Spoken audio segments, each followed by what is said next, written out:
The day Obinna walked into my life, I thought the air itself had changed, sweeter, softer, like God had finally remembered me. I didn't know then that love can build a home on promises and burn it down with the truth.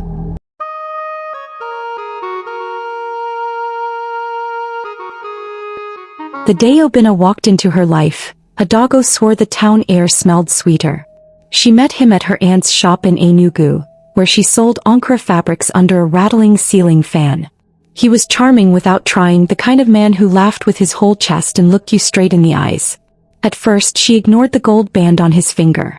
When she finally asked, he sighed and told her about a loveless marriage, about nights spent sleeping in separate rooms, about a woman who no longer saw him. "I want more from life, Adago. I want you," he'd said, leaning on the counter like he had nowhere else to be. It wasn't long before his visits became routine. Morning calls, evening drop-bys, the quiet rhythm of a man building a second home. They started dating and seeing each other more often at restaurants and even hotels. Adago fell deep in love with him and he became her world. When Adago found out she was pregnant, fear and excitement fought inside her.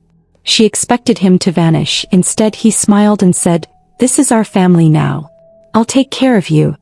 True to his word, he was there through the swollen ankles, the late-night cravings, the hospital bills.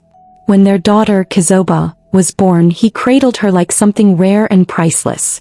"One day I'll give her a house with her own room," he whispered, as if the walls could hear and hold him to his promise. In those early days, Adago allowed herself to believe him completely. The gossip in the neighborhood, the whispers about a married man, none of it mattered. What mattered was that Obinna was here, Kizoba was healthy, and for the first time in years, Adago felt like life had given her something that belonged only to her. Some years after Kizoba's birth, Adago found herself in the hospital again, clutching Obinna's hand as waves of pain rolled through her. This time the joy of a new life was quickly shadowed by worry. Their son, Somto, came into the world with the face of an angel but a body that seemed too delicate for it. Within weeks, a diagnosis came: marrow atrophy syndrome, a rare condition that left his bones weak and his immune system fragile. The doctor's voice was careful, each word wrapped in medical gravity. "He will need ongoing treatment. Every month. No breaks." Adago felt the words settle on her like a heavy shawl she couldn't take off. Obinna was there through it all. He paid for the endless tests, bought the expensive supplements, and sat by Somto's hospital bed, his large hands looking out of place against the boy's tiny frame. At night he would reassure Adago, "We'll manage. No go spoil. I'll always provide." And for a while he did. The bills were steep but they were paid. The medicine was costly but it was bought. In their small flat, Kizoba learned to speak softly around her brother, carrying toys to his bed instead of demanding he come to hers. Adago watched them and told herself that this was love, this mix of joy, worry, and sacrifice. She did not see the quiet cracks forming, the days Obinna stayed away longer than usual, the nights when his phone went unanswered. All she knew was that as long as the money kept coming, the family she had built on promises was still standing, for now. It started with small things, missed calls, texts that went unanswered until late at night. Obinna began arriving later than usual, his visits squeezed between urgent meetings and last-minute trips. At first, Adago didn't complain. She told herself a man had to hustle to provide, especially with Somto's treatments swallowing thousands each month. But the silences between them began to stretch, and when he was home he was more distracted, scrolling through his phone with a faint smile she wasn't part of. "Are you okay?" she would ask, and he'd flash that practiced grin. "I'm fine. Everything is fine." Still, a heaviness settled in her chest like an uninvited guest. Somto's condition made time feel like a glass that could shatter at any moment. The hospital visits grew more frequent, the medicine more expensive. One evening, Adago noticed Obinna scanning the bills for longer than usual, his brow creased. "We'll manage," he said again, but his voice lacked the easy certainty it once held. Kizoba, now a young woman with quick wit and a stubborn streak, had begun asking quiet questions about her father's real home, questions Adago dodged with half-truths. Outside, the neighbors still whispered about her, the woman who took someone's husband, but now for the first time she caught herself wondering if the whispers carried a warning she should have heard long ago. The cracks were there, faint but deepening. She just didn't know how quickly they would break. That morning felt ordinary. Obinna was at the small dining table, sipping his tea while Kizoba packed her school bag and Samto played quietly with a wooden car on the floor. He kissed Adago lightly on the forehead, lifted his laptop bag and said, "I'll be back before evening. Prepare that bitter leaf soup I like." The door clicked shut and the sound was so familiar that she didn't notice the way it seemed to echo a little too long. By evening the soup was ready and steaming, but Obinna's seat was empty. By night his phone went unanswered. Adago told herself he was caught in traffic or a meeting. The next morning she called again, ringing then silence. By afternoon the line was switched off. On the third day she went to his office only to be told in clipped tones, "He's on leave." On the fourth a woman's voice answered from his number, slow and deliberate. "Stop calling my husband. He is where he belongs." The call ended before Adago could speak. In the corner of the room Samto coughed, a harsh rattling sound that seemed to scrape the walls. Adago's knees went weak as the truth settled. Obinna was gone and the bills would not stop coming. The weeks after Obinna's disappearance blurred together, each day stitched with anxiety and sleepless nights. The last of Samto's medication sat in a half-empty bottle by the window, the label peeling at the edges. Adago sold her gold earrings, then her mother's old sewing machine, but the money vanished into hospital bills faster than it came. The neighbors who once gossiped about her now watched from a distance, their pity thin and useless. Kizoba took on extra chores, moving silently around the house, but Adago could see the questions burning behind her daughter's eyes, questions she didn't have the strength to answer. Samto's cough worsened, each bout leaving him weaker, his small hands clutching at the bedsheet as though holding on to something invisible. Adago went to relatives, to church members, even to friends she hadn't spoken to in years, but every door she knocked on seemed to close a little quicker than the last. She would lie awake at night, listening to her son's labored breathing, wondering how long she could keep him alive without help. In the quiet her mind kept circling back to one thought: there had to be a way. She didn't know yet what it would cost, only that the price was coming closer and she had nothing left to pay with, except herself and maybe, God forbid, someone else she loved. By the second month without Obinna, desperation had become Adago's shadow.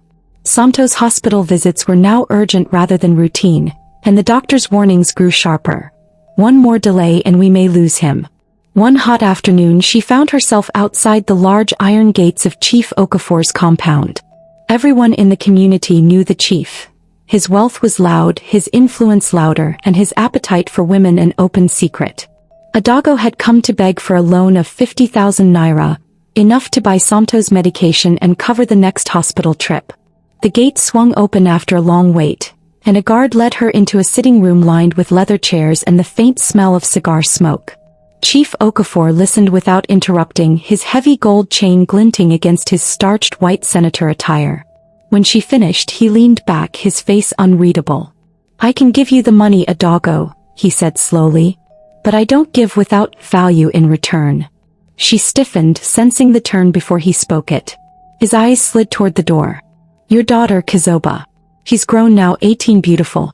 Send her to me tonight and I'll have the 50,000 waiting." For a moment the ticking wall clock was the only sound in the room. Adago's mouth went dry. She thought of Samto lying in bed, his breathing shallow, and of the empty purse at home. "Chief, she is my daughter," she managed, but he only shrugged. "Then it's your choice, her or the boy." When she left, the late afternoon sun felt colder than harmattan. She didn't know whether she was walking home or walking into sin, but every step seemed to carry the same weight. That night, Adago sat at the edge of Samto's bed, watching his chest rise and fall in fragile rhythm. The chief's words echoed in her mind like a drumbeat she couldn't silence. Kizoba moved quietly around the house, rinsing dishes in the kitchen. When she finally returned to the sitting room, she noticed her mother's faraway stare. "Mama, what is it?" she asked. Adago hesitated, her lips parting and closing again. "Kizoba, Chief Okafor is willing to help us," she began, her voice low. "But he wants something in return. He wants you." Kizoba froze, the plate in her hand slipping slightly before she caught it. "Me? For what?" The question carried disbelief, anger, and a hurt so deep it made the air between them heavy.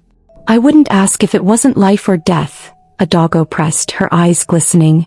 "Samto needs this medicine. If we delay..." "Mama." Kizoba's voice cracked. You trade me like I'm nothing? What about my life? Her voice trembled, but her gaze stayed locked on her mother's. Adago swallowed hard, torn between shame and the fear of losing her son. One night, Kizoba. Just one night and it's over. The words felt like acid on her tongue. Kizoba shook her head, tears brimming. No. Never. She turned away, retreating to her room and locking the door. Adago sat in silence, her heart pounding, knowing that the choice still loomed, and time was slipping away faster than she could hold it. The next 2 days were a blur of worsening coughs, unpaid bills and sleepless nights. Somto's condition dipped lower. His lips turned pale, his tiny hands cold to the touch. Adago sat on the floor beside his bed, rocking back and forth, whispering prayers that felt too thin to reach heaven. In Kizoba's room, the silence was thick, broken only by the creak of the bed when she shifted. The tension between them was a wall neither could climb. On the third day, the doctor's voice on the phone was grave.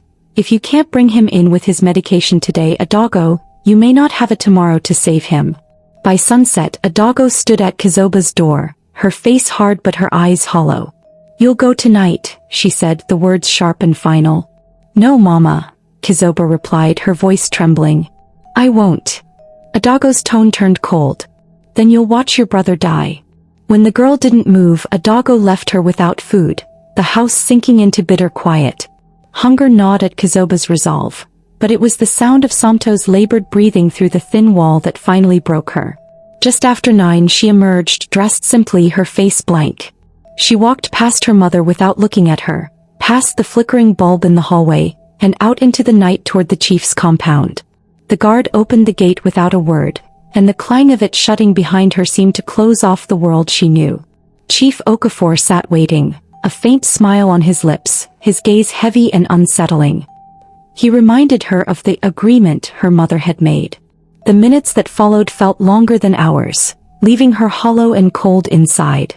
When it was over, he pressed an envelope into her hand with a smirk. For your brother, he said. Kizoba didn't reply.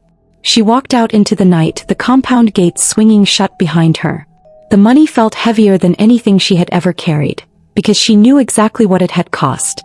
It was past midnight when the compound gates opened and Kizoba stepped back onto the dusty road.